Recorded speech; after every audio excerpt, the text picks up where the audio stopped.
Hi, I'm Carol from the Solvang restaurant. One of the most often asked questions at the restaurant is, what are Æbleskivers and how do you make them round? Well, you're about to learn today. I'm going to start by mixing 2 cups of milk and 4 eggs, and we'll beat those up really good.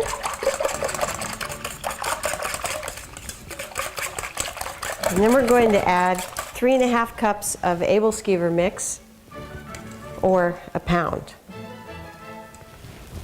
I'm going to mix that up nice. At the restaurant we have a specially milled Æbleskiver mix available in 4 and 1 pound bags, so you can make these at home just like they do at the restaurant. That's it. That's all there is to it. It's pretty easy. It's fun. And after you beat this up, you're going to want to wait 10 to 15 minutes for it to get just perfect before you start making your Æbleskiver. So now you're about to learn how we make Æbleskivers round. Here we go. I'm using the non-stick pan. I still like to take a dab of cooking oil. I'm using canola oil dipped in a pastry brush, and just swipe the insides of the cup.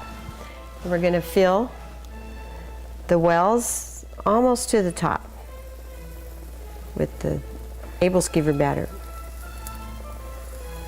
You want your pan not too hot, but hot enough that you're going to get this sizzle sound.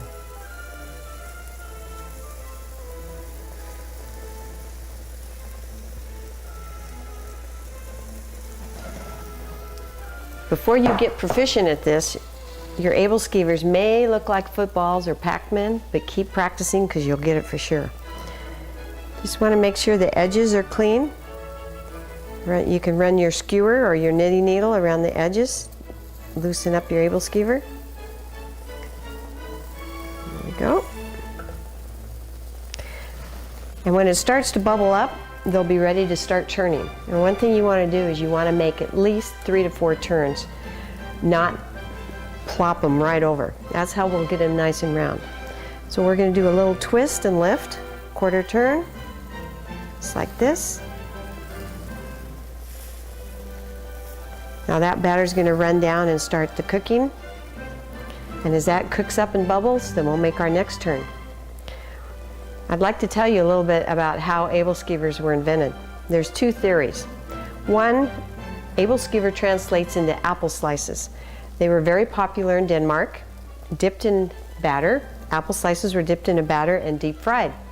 So the pan was developed to keep it neater from the batter just spewing everywhere. But my favorite theory, just a second, let's make that next turn. There we go. Remember, just a little twist and lift. My favorite theory is how the Vikings had a bad day at battle. Their shields got all dented, and they came back to camp, and they were going to have their favorite dinner, pancakes. So they would use their shields as their cooking tool. So what they did is they would pour the batter onto the shields. It went into the wells where they got pounded, and they invented Æbleskivers. I'd like to give the Vikings credit for that one. We're going to make another turn now. Here we go. We're almost done.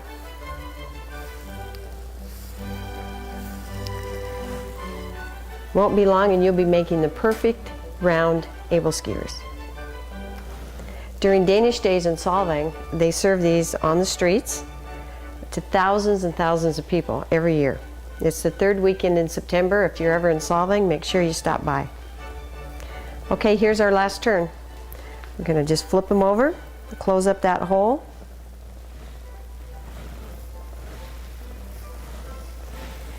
And they'll be almost done. Now at this point, you want to keep flipping them so they get nice and golden brown without burning.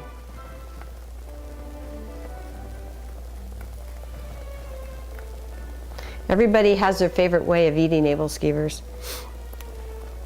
We serve them at the restaurant with raspberry jam and powdered sugar. Some people prefer syrup and butter. Whatever you like, it's not wrong. There's no wrong way to eat Æbleskivers. Okay, these beauties are all done. Let's see how a couple of Danish girls like to eat their æbleskivers.